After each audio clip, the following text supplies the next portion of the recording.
வணக்கம் மக்களே, நீங்கள் பார்த்து கேட்குறது மக்கள் கமிட்டி. நாங்கள் ஹோஸ்ட்டு மாறவர்களுக்குள்ள எத்தனை சூப்பர் சோல்ஜர்ஸ்லாம் இருக்கீங்க. தடிக்கு வந்து ஒரு சூப்பர் சோல்ஜர் மேலே தான் விடுவோம் போல. ஸோ அந்தளவுக்கு இப்போதைக்கு நிறைய பேர் இருக்க அந்த காந்தனால யார் யார் எப்போ உருவாக்கப்பட்டாங்க, எத்தனை சூப்பர் சோல்ஜர்ஸ் எம்சியூக்களை இப்போதைக்கு சுற்றி வந்துட்டு இருக்காங்கன்னு மொத்தமாக பார்த்துருவோமா. ஜெர்மனியில் பிறந்த ஒரு புத்திசாலி சயின்டிஸ்ட் தான் ஆப்ரஹாம் எர்ஸ்கின். அதே தான் புத்திசாலி ஒரு பயங்கரமான சயின்டிஸ்ட். அந்த சமயத்தில் தான் வேர்ல்டு வார் 2 ஸ்டார்ட் ஆகுது. நாட்சி படைகளை இன்னும் பயங்கரமாக பவர்ஃபுல்லாக மாற்றணும்னு சொல்லி அடால்ஃப் ஹிட்லர் இந்த மாதிரி பல சயின்டிஸ்ட்டை ஒன்றா சேர்த்து தன்னுடைய சோல்ஜர்ஸ்க்கு ஒரு பவர்ஃபுல் சீரமை உருவாக்க சொல்கிறாரு. ஐ மீன் சாதா சோல்ஜர்ஸை சூப்பர் சோல்ஜர்ஸாக மாற்ற சொல்கிறாரு. மற்றவங்க யாராலுமே முடியல. எர்ஸ்கின் அப்போ தான் கொஞ்சம் கொஞ்சமாக இந்த சூப்பர் சோல்ஜர் சீரமை கிராக் பண்ண ஆரம்பிக்கிறாரு. பட் அவருக்கு இந்த விஷயம் சுத்தமாக பிடிக்கல. லைக் இந்த ஆப்போசிட் சோல்ஜர்ஸ் இன்னும் பலமாக மாற்றி இந்த போர் இன்னும் பெருசாக்குற எண்ணம் அவருக்கு இல்லாத அந்த சமயத்தில் முடிஞ்ச அளவுக்கு அங்கே தப்பிக்க தான் ட்ரை பண்ணாரு. பட் இருந்தாலும் நாட்சியும் அவங்க கீழே இருந்த ஹைட்ராவும் இந்த எர்ஸ்கினை ஃபோர்ஸ் பண்ணி அந்த ஃபார்முலாவை முடிக்க வைக்க ட்ரை பண்ணுறாங்க. எர்ஸ்கினும் அதை முடிஞ்ச அளவுக்கு முடிக்க ட்ரை பண்ணுறாரு. பட் அவசரம் தாங்காமல் இந்த பக்கம் நம்ம ஜோஹான் ஸ்மித் ரெட் ஸ்கல் முடிச்ச வரைக்கும் போதும் கூட டெஸ்ட் பண்ணி பார்ப்போம் அப்படின்னு சொல்லி அதை வகை தவடம்புல போட்டுக்கிறாரு. ஸோ டெக்னிக்கலாக எம்சிஓட first super soldier Red Skull முடிக்கப்படாத அந்த சீரமாக இருக்க அந்த சமயத்தில் அது அந்த ரெட் ஸ்கல் உடம்புல ஏகப்பட்ட சைட் எஃபெக்டை உருவாக்குது. ஐ மீன் முகத்தையே ஒரு விதமான கந்தல் கோலமாக மாற்றி விட்டுதுன்னு சொல்லலாம். ஐ மீன் வழக்கம் போல் அந்த சூப்பர் சோல்ஜர் சீரம் எந்த அளவுக்கு சூப்பர் ஸ்ட்ரென்த் ஸ்பீடுன்னு சொல்லி எல்லாத்தையுமே கொடுக்குமோ அதை தாண்டி சைட் எஃபெக்ட்ஸும் அதிகமாக இருக்க அந்த சமயத்தில் இதை இன்னும் பர்ஃபெக்ட் பண்ணணும்னு சொல்லி எர்ஸ்கினுக்கு புரிஞ்சு போச்சு. ரெட் ஸ்கல் கிட்ட தப்பிச்சு வந்து அமெரிக்கா கீழே சேர்றாரு. அமெரிக்காவும் இவருடைய திறமையை பற்றி சும்மா இருப்பாங்கன்னு நினைக்கிறீங்களா? அவனை விட நாங்கள் மோசமானவங்கடா அப்படின்னு சொல்லி ஆசாவாத்தை கட்டி இந்த பக்கம் நம்ம எர்ஸ்கினுக்கு கொஞ்சம் டைம் கொடுத்து இந்த சீரம் டெவலப் பண்ண தேவையான ரிசோர்ஸஸுமே வழங்கி அதை ஒரு வெப்பன் ப்ரோக்ராமாகவே மாற்றுறாங்க. எர்ஸ்கின் அவருடைய சூப்பர் சோல்ஜர் சீரமை கிட்டத்தட்ட பர்ஃபெக்ட் பண்ணிட்டாருன்னு சொல்லலாம். பட் இதை டெஸ்ட் பண்ணுறதுக்கு ஒரு டெஸ்ட் சப்ஜெக்ட் வேணும். பட் அதே சமயத்தில் அந்த டெஸ்ட் சப்ஜெக்ட் எந்த ஒரு வகையிலுமே கரப்ட் ஆகாதவனா இருந்தால் இன்னும் பெட்டர்னு சொல்லி அந்த வெப்பன் 1 ப்ரோக்ராமுக்கு தேவையான டெஸ்ட் சப்ஜெக்ட் தேடிட்டு இருந்தாங்க. அப்போ தான் இந்த கோல்டன் ஹார்ட் பாய் எப்படியாச்சும் ஆர்மிக்குள்ள பூந்துடணும் அப்படிங்கிற ஒரு வெறியோட போராடிட்டு இருந்த ஸ்டீவ் ராஜர்ஸ் அவர் கண்ணில் படுறாரு. அண்ட் ஸ்டீவ் ராஜர்ஸும் ஆர்மிக்குள்ள பூந்து இந்த நாட்டுக்கு ஹெல்ப் பண்ணணும்னு தான் ஒரு மிகப்பெரிய குறிக்கோளாக இருக்க அந்த சமயத்தில் எந்த ஒரு கேள்வியுமே கேட்காம ஆர்மிக்குள்ளே இதை நான் அலோவ் பண்ணுன்னா நான் இதுக்கு சம்மதிக்கிறேன்னு சொல்லி வாலண்டியராக வரேன். அந்த ஒரு விஷயம் நம்ம எர்ஸ்கின் மனசில் ஒரு மிகப்பெரிய அழியாத இம்பாக்ட் உருவாக்குது. இப்படிப்பட்ட ஒத்தனை தான் நான் தேடிட்டு இருந்தேன். இந்த ப்ரோக்ராமுக்கு இந்த வெப்பன் 1 ப்ரோக்ராமுக்கு இவனை விட வேர்த்தியான ஒரு வாலண்டியர் இருக்க மாட்டான் அப்படின்னு சொல்லி நம்ம கேப்டன் அமெரிக்காவை கூட்டிகிட்டு போய் இந்த வெப்பன் 1 ப்ரோக்ராமோட சேர்த்து சூப்பர் சோல்ஜருமே இன்ஜெக்ட் பண்ணுறாங்க. நோஞ்சானா போன நம்ம ஸ்டீவ் இப்போதைக்கு படு பலசாலியா என்ஹான்ஸ்டு சூப்பர் சோல்ஜராக வெளில வராரு. இந்த சூப்பர் சோல்ஜர் சீரம் எதிர்பார்த்ததோட பெர்ஃபெக்டாக ஒர்க் ஆகிருக்கு அப்படிங்கிற ஒரு விஷயம் அவங்களுக்கு பாசிட்டிவாக அமைஞ்சிருந்தாலும் எர்ஸ்கினை அதே இடத்துல போட்டு தள்ளிடுறாங்க. ஸோ எர்ஸ்கினை தவிர வேறு யாராலுமே நம்ம கேப்டன் அமெரிக்காவுக்கு கொடுத்த மாதிரி ஒரு பெர்ஃபெக்டான சீரமை உருவாக்கவே முடியாது. ஸோ எர்ஸ்கினால் உருவாக்கப்பட்ட முதலும் கடைசியுமான சீரம் இதுதாங்கிற மாதிரி சொல்லலாம். இந்த கேப்டன் அமெரிக்கா ஃபைட்டில் கேப்டன் அமெரிக்காவோட ஃப்ரெண்டான பக்கி வந்து பார்த்தீங்கன்னா ஹைட்ரா கிட்ட மாட்டிக்கிறாரு. ஆல்ரெடி ஹைட்ரா கீழே தான் எர்ஸ்கின் வேலை செஞ்சுட்டு இருக்க அந்த சமயத்தில் அங்கிருந்த ஏகப்பட்ட சயின்டிஸ்ட் வந்து பார்த்தீங்கன்னா எர்ஸ்கினோட அந்த ஃபார்முலாவை ரீக்ரியேட் பண்ண ட்ரை பண்ணாங்க. அப்படி உருவாக்கப்பட்டது தான் Hydra version of super soldier serum. Bucky ஒரு கை உடஞ்சிருக்கும், அந்த வழியை போக்கவும் இவனை ஒரு பலசாலியாக மாற்றி இவனை ஒரு சப்ஜெக்டை யூஸ் பண்ணுறதுக்காகவும் வின்டர் சோல்ஜர் சூப்பர் சீரமை வந்து பார்த்தீங்கன்னா கொடுக்குறாங்க. கேப்டன் அமெரிக்காவோட அந்த சூப்பர் சோல்ஜர் சீரமில் ஒரு 80 to 90% ஸ்ட்ரென்த் அண்ட் எஃபெக்டிவ்னஸ் இந்த சீரமுக்கு இருந்தாலும் இதுகிட்ட இருக்க ஒரே ஒரு முக்கியமான வீக்னஸ், இந்த சீரம் உங்கள் உடம்புல இருந்துச்சுன்னா அது உங்கள் மூளையை முட்டை மசாலா ஆக்கிடும். அதாவது குழப்பி விட்டுரும். யார் வேணாச்சு உங்கள் மூளையை கண்ட்ரோல் எடுக்கலாம். Hydra version super soldier serum இருந்தால் you will be vulnerable to mind control. அப்படி தான் இந்த பக்கம் ஹைட்ரா வின்டர் சோல்ஜரை வெப்பனாக மாற்ற ஆரம்பித்தாங்க. ஸோ சூப்பர் சோல்ஜருக்கு அப்படியே ஆப்போசிட் வின்டர் சோல்ஜருங்கிற மாதிரி நீங்கள் கன்சிடர் பண்ணிக்கலாம். பட் இந்த சமயத்தில் நம்ம கேப்டன் அமெரிக்கா அந்த ரெட் ஸ்கல் கூட நடந்த சண்டையில் அவர் ஐஸ்குள்ளே போயிடுறாரு. ஸோ இருந்த ஒரே ஒரு சூப்பர் சோல்ஜரும் போயிட்டானே, இப்போ என்ன பண்ணுறதுன்னு சொல்லி தவிச்சிட்டு இருந்த அந்த யூஎஸ் கவர்மெண்ட் எர்ஸ்கின் கூட வேலை செஞ்சுட்டு இருக்க அந்த சயின்டிஸ்ட்டை வச்சு அவர் உருவாக்கின அந்த கேப்டன் அமெரிக்கா சீரமை ரீக்ரியேட் பண்ண ட்ரை பண்ணுறாங்க.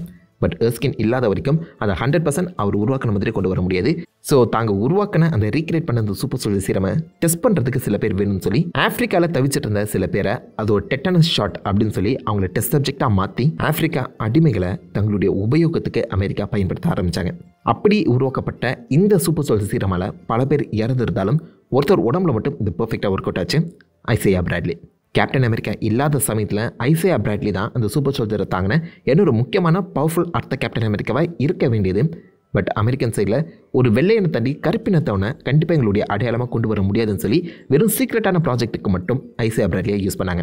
அந்த சமயத்தில் நம்ம ஐசையா பிராட்லி வின்டர் சோல்ஜர் கூடயே சண்டைக்கு போயிருக்காரு.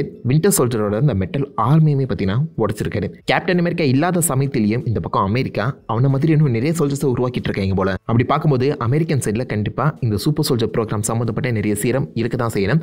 அதை எடுத்துகிட்டு வந்து நம்ம பக்கம் ஏகப்பட்ட வின்டர் சோல்ஜரை உருவாக்கிக்கிட்டா அமெரிக்காவுக்கு அதிகமான டஃப் கொடுக்கலாம். அண்ட் முக்கியமாக ஹைட்ரா வேணும் பவர்ஃபுல்லாக மாற்றலாம் அப்படின்னு புரிஞ்சுக்கிட்ட இந்த டீம் அமெரிக்கன்ஸ் கிட்ட இருக்கக்கூடிய அந்த சூப்பர் சோல்ஜர் சீரமை ஆட்டி போட ட்ரை பண்ணுறாங்க. ஸோ அமெரிக்கன் சைடில் இந்த ப்ரோக்ராமில் அதிகமாக இன்வால்வ் ஆனது ஹவர்ட் ஸ்டாக். அப்படியே ஒரு நாள் ஹவர்ட் ஸ்டாக் 5 சூப்பர் சோல்ஜர் சீரமை டிரான்ஸ்போர்ட் பண்ணுற சமயத்தில் வின்டர் சோல்ஜரை வச்சு Hydra Mister and Missus Howard ஸ்டாக்கை போட்டு பொழந்து கட்டிடுறாங்க. அது மட்டும் இல்லாமல் அங்கே இருக்கக்கூடிய சீரமையுமே வின்டர் சோல்ஜரை வச்சு எடுத்து கொண்டு வந்து ஹைட்ரா தங்க கீழே இருக்கக்கூடிய 5 சோல்ஜர்ஸ்க்கு அதை வலுக்கட்டாயமாக செலுத்தி அவங்க பிரெயினை பிரேக் பண்ண ட்ரை பண்ணுறாங்க. பட் இந்த இடத்துல உருவாக்கப்பட்ட அந்த 5 வின்டர் சோல்ஜர்ஸும் பக்கி மாதிரி இல்லாமல் அவங்க தன்னிச்சையாக யோசிக்க ஆரம்பிக்கிறாங்க. அவங்கள கண்ட்ரோல் பண்ணுறது கஷ்டமாக இருக்க அந்த சமயத்தில் வின்டர் சோல்ஜரை வச்சு இந்த 5 வின்டர் சோல்ஜரையும் எக்ஸ்ட்ராவாக உருவாக்கப்பட்ட 5 சூப்பர் சோல்ஜரையும் கண்ட்ரோல் எடுத்து அவங்க பிரெயினை பிரேக் பண்ண ட்ரை பண்ணுறாங்க. ஸோ வின்டர் சோல்ஜர் ப்ரோக்ராமும் சூப்பர் சோல்ஜர் ப்ரோக்ராமுக்கு அப்படியே பேரலாக ரன் ஆகிட்டு இருந்திருக்கு. அமெரிக்கா வர்சஸ் ஹைட்ரா நடந்துட்டு இருக்க அதே சமயத்தில் நாமளே இதுக்குள்ளே வரக்கூடாது அப்படின்னு சொல்லி ரஷ்யன் சைட்லேயுமே பார்த்தீங்கன்னா இந்த சூப்பர் சோல்ஜர் சீரமை ரீக்ரியேட் பண்ண ட்ரை பண்ணி இருந்திருக்காங்க. அப்படி உருவாக்கப்பட்டவர் தான் ரெட் கார்டியன். ஸோ ஹைட்ரா வந்து ஒரு 90-80% எஃபிஷியன்ட்டோட அந்த சூப்பர் சோல்ஜர் சீரம் உருவாக்குற மாதிரி ரஷ்யா 50-60% ஆஃப் அந்த சூப்பர் சோல்ஜர் சீரமை பார்த்தீங்கன்னா ரீக்ரியேட் பண்ணியிருக்காங்க. அண்ட் இதை டெஸ்ட் பண்ணுறதுக்காக முன் வந்தவர் தான் அலெக்சி ஷாஸ்டகோவ். நம்ம ரெட் கார்டியனுங்க ரஷ்யாவோட கேப்டன் அமெரிக்கா. இப்படி அவர் ரெட் கார்டியனாக இருக்க அந்த சமிட்டில் தான் ஒரு முறை ட்ரேக்காவ் கூட இன்வால்வ் ஆகுறாரு. ட்ரேக்காவ் தான் ரெட் ரூமும் உருவாக்குனவர். ரெட் ரூம் மூலியமாக தான் ஏகப்பட்ட பிளாக் விடோஸும் உருவாக்கப்பட்டாங்க. ஸோ பாசிபிளி இந்த பக்கம் நம்ம ரெட் கார்டியன் உடம்புல இருக்க அந்த சீரமாக ஒரு 10-15% டைல்யூட் பண்ணி அதை மேபி இங்கே இருக்கக்கூடிய எல்லா பிளாக் விடோஸுக்கும் கொடுத்துருக்கலாம். இது வந்து அன்அஃபிஷியல் தான், எங்கேயுமே எம்சிக்குள்ள இதை வந்து பேசலை. ஸோ நட்டாஷா ரோமனாஃப், எலினா பெலவா இவங்க உடம்புக்குள்ள சூப்பர் சோல்ஜர் சீரம் இருக்கான்னு கேட்டிங்கன்னா இருக்க வாய்ப்புகள் இருக்குது. பட் கேப்டன் அமெரிக்கா அளவுக்கு ஸ்ட்ராங்காக இல்லாமல் மேபி ஒரு டைல்யூட்டட் 5-10% இருக்க சான்சஸ் அதிகம். ஏன்னா மற்றவங்களை காட்டிலும் மற்ற சாதா ஏஜென்ட்ஸை காட்டிலும் பிளாக் விடோஸ் கொஞ்சம் ஸ்ட்ராங்கானவங்க, ஃபாஸ்டானவங்க அண்ட் அவங்களுடைய ரிஃப்ளெக்ஸஸ் அளவுக்கு அதிகமாக இருக்கும். ட்ரைனிங்கால் இது கொண்டு வர முடிஞ்சாலும் கொஞ்சம் சூப்பர் சோல்ஜர் சீரமும் அங்கே உபயோகப்பட்டிருக்கலாம். ஏன்னா காமிக்கில் ஆக்சுவலாக பிளாக் விடோ உடம்புல சூப்பர் சோல்ஜர் சீரம் இருக்குது. பட் பிளாக் விடோ படத்தில் இதை எங்கேயுமே டீஸ் பண்ணலை. ஜஸ்ட் ஒரு கெஸ் அண்ட் தியரி தான். மேபி இருக்கலாம், இல்லாமலையும் போகலாம். ஏன்னா ஒரு சூப்பர் சோல்ஜர் கூட ட்ரேக்காவ் ரெட் ரூமோட கிரியேட்டர் ஒர்க் பண்ணியிருக்காரு. பொட்டன்ஷியல் கண்டிப்பாக தெரிஞ்சிருக்கும். ஸோ யூஸ் பண்ண சான்சஸ் இருக்குது. பட் இப்போதைக்கு எம்சிக்குள்ள அது கன்ஃபார்ம் ஆகாத அந்த சமயத்தில் பிளாக் விடோஸை நம்ம சூப்பர் சோல்ஜர்ஸுக்குள்ள கொண்டு வர தேவையில்லை. என்னதான் இத்தனை சூப்பர் சோல்ஜர்ஸை உருவாக்கி இருந்தாலும் ஆப்ரஹாம் எர்ஸ்கின் உருவாக்கின அளவுக்கு செம பவர்ஃபுல்லான சீரமை இது வரைக்கும் யாரும் ரீக்ரியேட் பண்ணலை. அதை திரும்பவும் கொண்டு வர முடியுமான்னு சொல்லி ஏகப்பட்ட ரிசர்ச்சர்ஸை அந்த பக்கம் அமெரிக்கா பண்ணிட்டு இருக்கேன். அதுக்குள்ளே வந்தவர் தான் ப்ரூஸ் பேனர். ப்ரூஸ் பேனருக்கு அப்போ தான் ஒரு சின்ன ஐடியா வருது. நம்ம ஏன் இந்த சீரமை காமா ரேடியேஷன் கூட ரியாக்ட் பண்ணி வைக்கக்கூடாது? மேபி அது இந்த எர்ஸ்கினோட ஃபுல் பொட்டன்ஷியலை அன்லாக் பண்ணும். மேபி இந்த சீரமை இன்னும் 10 மடங்கு பவர்ஃபுல்லாக கூட மாற்றுறதுக்கான வாய்ப்புகள் இருக்குன்னு சொல்ல அமெரிக்கன் சைடும் இதை அக்செப்ட் பண்ணுறேன். வாலண்டியரை தேடிட்டு இருக்கேன். நான் இருக்கேனே, நானே வாலண்டியராக வரேன். இந்த ப்ரோக்ராம் என் பேர்லேயே நடக்கட்டும். அந்த காமா ரேடியேஷனை நானே அப்சர்வ் பண்ணுறேன் அப்படின்னு சொல்லி எர்ஸ்கினோட சூப்பர் சோல்ஜர் சீரமை தன் உடம்புல ஏற்றிக்கிட்ட ப்ரூஸ் பேனர் காமா ரேடியேஷனை தன் உடம்புல வாங்க தயாராக இருந்தார். பட் அந்த இடத்துல எக்ஸ்பெரிமெண்ட் ஒரு சின்ன ஃபால்ட் ஆகி அதீத காமா ரேடியேஷன் ப்ரூஸ் பேனர் உடம்புல போக சூப்பர் சோல்ஜர் அவர் மாறாமல் த ஹல்கா மாறுறாரு. எஸ், எம்சிஓட த ஹல்க் வந்து சூப்பர் சோல்ஜர் சீரமால் உருவாக்கப்பட்டவர் தான். இவரை வெப்பன் பல்ஸ் ப்ரோக்ராம் மூலியமாக தான் கொண்டு வந்திருக்காங்க. ஸோ வெப்பன் ப்ரோக்ராமால் உருவாக்கப்பட்ட ஒரு கேண்டிடேட்டில் ஹல்க் ஒருத்தர். பட் ஹல்க் இந்த பக்கம் அமெரிக்காவால் கண்ட்ரோல் பண்ண முடியல.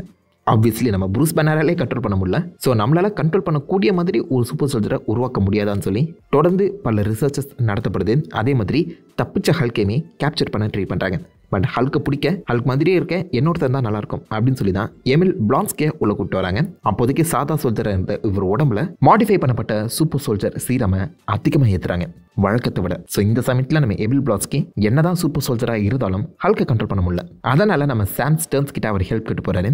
ஹல்கோட பிளட் எக்ஸ்ட்ராக்டை யூஸ் பண்ணி நம்ம எமில் பிளான்ஸ்கியை சாம் ஸ்டர்ன்ஸ் அபாமினேஷனாக மாற்றுறாரு. So Abomination is also a technical super soldier தான். பட் வழக்கத்தை விட அவர் உடம்புல அதிகமான சூப்பர் சோல்ஜர் சீரம் இருக்கு. அதனால தான் ஒருவேளை இந்த பக்கம் நம்ம ஹல்கோட இந்த எமில் பிளான்ஸ்கி அபாமினேஷன் கொஞ்சம் ஹைட்டாக இருக்காரோ. ஆரம்பத்தில் அபாமினேஷனையுமே கண்ட்ரோல் பண்ண முடியாமல் தான் இருந்தது. பட் இப்போதைக்கு அவர் ஆட்டோமேட்டிக்காகவே தன்னுடைய ரேஜை கண்ட்ரோல் எடுத்து ஒரு சாதுவான அபாமினேஷனாக மாறி இருக்காருன்னு சொல்லலாம். பட் ஸ்டில் எந்த ஒரு கவர்மெண்ட் ப்ரோக்ராமுக்கும் அபாமினேஷன் யூஸ் பண்ணப்படல. ஹல்கோட பிளட் வழியாக உருவாக்கப்பட்ட ஷீ ஹல்க்கும் is a part of super soldier தான் நீங்கள் சொல்லணும். ஏன்னா ஹல்க் பிளட்டில் சூப்பர் சோல்ஜர் சீரமும் இருக்குது, காமா ரேடியேஷனும் இருக்குது. அப்போ ஷீ ஹல்க்கும் is a part of super soldier தானே. ஆல்சோ நம்ம சாம் ஸ்டர்ன்ஸ் லீடர் இப்போ வர போகிறார்ல, பிரேவ் நியூ வேர்ல்டோட வில்லன், அவருமே டெக்னிக்கலாக ஹல்கோட பிளட்டெல்லாம் மாடிஃபை பண்ணப்பட்டவர் தான். ஸோ அவரையுமே சூப்பர் சோல்ஜராக கன்சிடர் பண்ணிக்கலாம். டைரெக்டாக சூப்பர் சோல்ஜர் சீரம் கூட இன்ட்ராக்ட் பண்ணலனாலும் ஹல்கோட பிளட் வழியாக அந்த சூப்பர் சோல்ஜர் சீரம் கலந்துருக்குங்கிற மாதிரி நீங்கள் கன்சிடர் பண்ணிக்கலாம். ஆல்சோ ரெட் ஹல்க்குமே இந்த ஹல்கோட பிளட்டெல்லாம் மாடிஃபை பண்ணப்பட்ட ஒரு கேரக்டராகவும் இருக்க சான்சஸ் இருக்குது. இதை தாண்டி நம்ம கேப்டன் அமெரிக்கா இல்லாத சமயத்தில் புது ஃபேஸ் ஆஃப் த அமெரிக்கா வேணும்னு சொல்லி ஜான் வாக்கரை புது கேப்டன் அமெரிக்காவை இன்ட்ரடியூஸ் பண்ணுறாங்க. இந்த சமயத்தில் ஃபிளாக் ஸ்மாஷர்ஸ்னு சொல்லப்படுற இன்னொரு ரெபல் குரூப் வந்து பார்த்தீங்கன்னா உருவாகுது. கார்லி மார்கன்தாவோட அந்த லீடர்ஷிப்பில் தங்களுக்கு தேவையான உரிமைகளை இவங்க வலுக்கட்டாயமாக கேட்க இவங்க 2 டீமுக்குள்ளுமே சண்டை அதிகமாகுது. ஃபிளாக் ஸ்மாஷர்ஸ் மத்திரிப்பூர் மூலியமா நிறைய சூப்பர் சோல்ஜர் சீரமை கடத்த ட்ரை பண்ணுறாங்க. இந்த விஷயம் நம்ம ஜீமோக்கு தெரிய வருது. ஜீமோக்கு தான் சூப்பர் சோல்ஜர்ஸே பிடிக்காதே, அவரும் உள்ள சேர்ந்து இது எல்லாத்தையுமே தடுக்க ட்ரை பண்ண அதில் சில சீரம் இப்போதைக்கு அமெரிக்காவுக்கே வந்துடுது. ஒன்று நம்ம ஜான் வாக்கர் எடுத்துருப்பாரு.